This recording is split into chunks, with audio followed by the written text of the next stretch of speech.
Hello, ठीक है। देखिए इधर, अब हमको सेंटर ऑफ मास का वेलोसिटी चाहिए। अब तक एक्सीएम वाईसीएम निकल गया, तो अगर हम पहले पोजीशन वेक्टर निकाल लेते हैं, this is position vector of centre of मास। क्या लिखेंगे? एक्सीएम आई प्लस एक्सीएम वाईसीएम निकल चुका, ये जान चुके हैं, ठीक है। वेलोसिटी देखो, वेलोसिटी के साथ क्या कहानी है, तो पहले हम डिस्प्लेसमेंट वाइज समझ रहे हैं। ध्यान दो, एक्सीएम है m1 x1 plus m2 x2 bye m1 plus m2, ठीक है, ओके।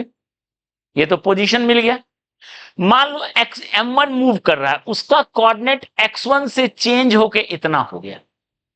m1 मूव कर रहा है, उसका कोऑर्डिनेट इतना चेंज हो गया, ठीक है। m2 का कोऑर्डिनेट भी इतना चेंज हो गया, डेल x2। तो ऑब्वियस है यहां से सेंटर ऑफ मास कितना चेंज होगा, m1 delta x1 m2 delta x2 by this is displacement of centre of mass.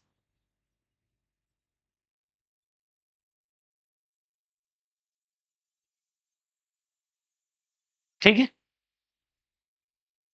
X वाला पार्ट, सिमिलरली वाई वाला पार्ट भी होगा।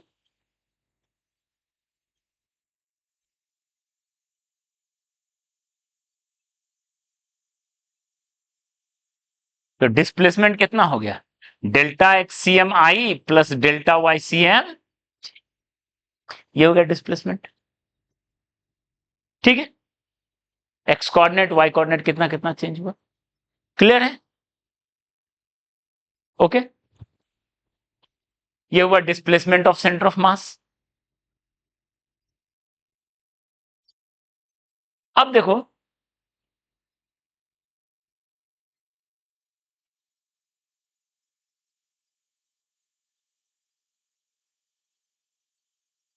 इस पे भी बेस्ट अभी क्वेश्चन देंगे तो कुछ और थ्योरी समझ में आएगा, ठीक है,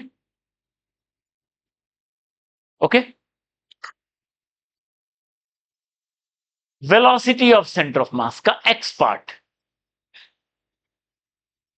देखो, अब वेलोसिटी आता, मूव कर रहा है तो वेलोसिटी आएगा।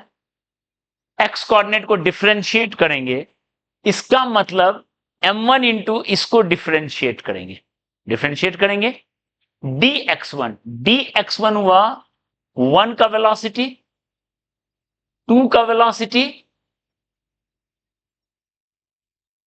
यानी ये हो गया सेंटर ऑफ मास का वेलोसिटी। एम मास इंटू एक का वेलोसिटी, मास इंटू दूसरे का वेलोसिटी, सो ऑन। यही मोर देन और पार्टिकल है, m3v3x v4x, सो ऑन।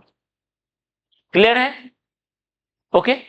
ध्यान रहे ये सब वेलोसिटी है, स्पीड नहीं है, नॉट स्पीड जैसे कोलिजन में लेते थे।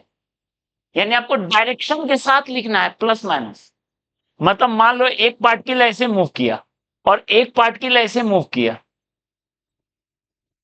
तो अगर हम इधर पॉजिटिव लिख रहे हैं तो ये होगा पॉजिटिव वेलोसिटी, ये होगा नेगेटिव वेलोसिटी। इसका वेलोसिटी पॉजिटिव लिखोगे, उसका नेगेटिव लिखोगे। और अगर हमने इधर पॉजिटिव लिया तो ये क्या होगा, उस केस में ये जो इधर चल रहा था, ये इधर चल रहा था, तो इसका वेलोसिटी होगा नेगेटिव और उसका वेलोसिटी होगा पॉजिटिव। तो डिपेंड करता है चॉइस पे, किधर आपने पॉजिटिव लिया, ठीक है। और इसमें पुट कर देना है m1 v1 m2 v2 bye m1 plus m। इससे आपको क्या मिल जाएगा, velocity of centre of mass. Clear जाएगा, 3 पार्टिकल रहता तो m3v3 m4v4, सो ऑन, ठीक है। ये हुआ सेंटर ऑफ मास का velocity, okay. For more than 3 particles या जो भी है, m1 v1 x, m2 v2 x, m3 v3 x, so on, m1 plus m2 plus m, ठीक है। और वेलोसिटी ऑफ सेंटर ऑफ मास अगर नेट निकाला जाए, इसी तरह x निकला, उसी तरह y निकलेगा, उसी तरह मान लो z रहता तो z भी निकलता। This is velocity of centre of mass. Clear है? ठीक है। सेम चीज acceleration of centre of mass, velocity को डिफरेंशिएट, तो ब्रैकेट में जो है वो फॉर्मूला बहुत इंपॉर्टेंट है। ठीक है, m1 a1 x m2 a2 x bye m1 plus m2, ये हुआ एक्सीलरेशन ऑफ सेंटर ऑफ का x पार्ट हुआ, y पार्ट z पार्ट भी इसी तरह आएगा। क्या मल्टीपल? हाँ, a1 a2 a3 सब आएगा। ठीक है, तो इस तरीके से हम acceleration of centre of mass vector form में भी लिख सकते हैं। x पार्ट निकला, y पार्ट निकला, सो ऑन। ठीक है, क्लियर है? ठीक है, ये पॉजिटिव नेगेटिव समझ में आया कि नहीं? ध्यान रहे, सीधा स्पीड नहीं लिख देना है, एक तरफ प्लस लिखेंगे दूसरा तरफ माइनस, इसलिए ध्यान रखना है। तो वेलोसिटी का मैग्नीट्यूड, अगर स्पीड निकालना है इसका मैग्नीट्यूड लिख लो। ये नहीं कर देंगे कि स्पीड ऑफ सेंटर ऑफ मास अगर लिखना है, देखो अगर ये कर दोगे तो m1 into speed of 1 plus m2 into speed of 2 by m1 plus, क्या ये करेंगे? वेलोसिटी की है तो स्पीड क्यों नहीं करेंगे सर? नहीं, ये नहीं करेंगे। आपको स्पीड ऑफ सेंटर ऑफ मास चाहिए तो क्या लिखेंगे? वेलोसिटी ऑफ सेंटर ऑफ मास का मैग्नीट्यूड। ये नहीं कर देंगे। ठीक है, समझ में आया? ये ध्यान रखना वरना गड़बड़ हो जाएगा। चलो, क्लियर है? तो चलो एक्सीलरेशन ऑफ सेंटर ऑफ मास पे एक क्वेश्चन लेते हैं पीवाईक्यू का,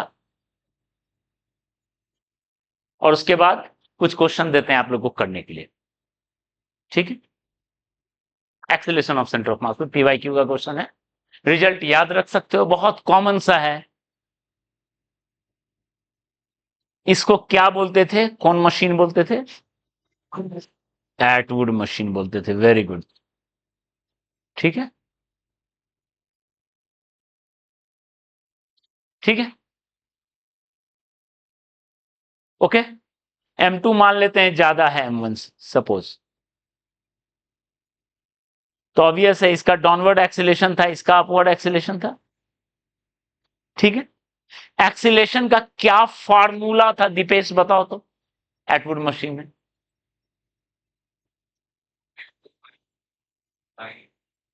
यस यस,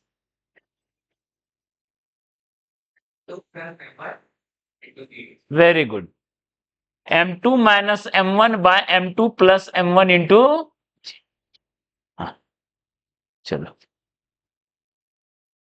अब बालिका ये बताओ तुम, ऐश्वर्या, टेंशन का क्या फार्मूला था? टेंशन का नाम सुनते इसके नाक में पानी आ गया। हाँ, तबीयत खराब। हाँ, चंदन बताओ टेंशन का क्या फार्मूला था?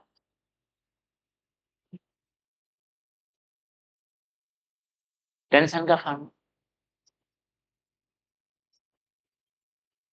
Junaid, mg sine theta. Excellent excellent excellent.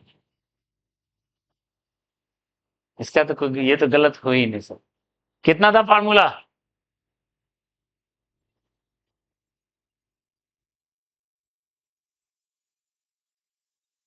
ये आएगा स्कूल एग्जाम में।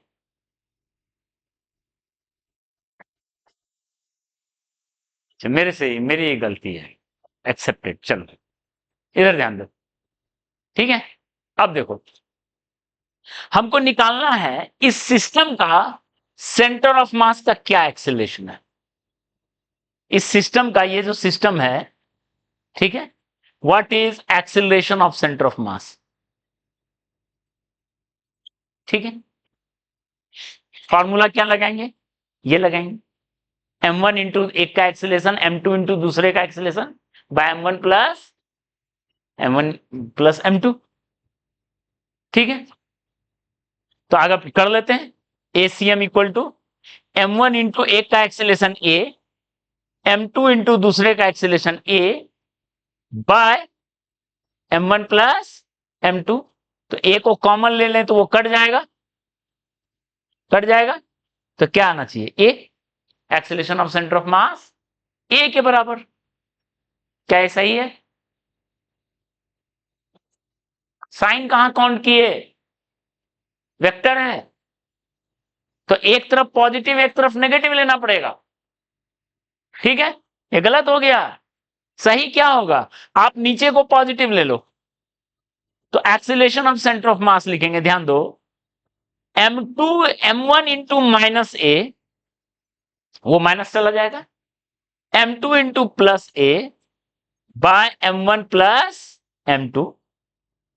ए को अगर आप कॉमन ले लें तो ऊपर में आएगा m2 minus m1 by m2 plus m1, और ए का वैल्यू उठा के पुट कर दें तो ये आएगा m2 minus m1 by m2 plus m1 का होल स्क्वायर इंटू,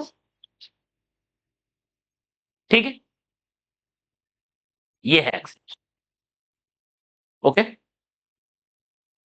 बताओ ये टर्म पॉजिटिव आ रहा है कि नेगेटिव, पॉजिटिव, स्क्वायर है तो पॉजिटिव है, इसका मतलब सेंटर ऑफ मास का एक्सेलरेशन नीचे है, पॉजिटिव, क्लियर है, ठीक है। ओके, चलिए अब हम कुछ क्वेश्चंस दे रहे हैं, उसको बनाइए। ओके।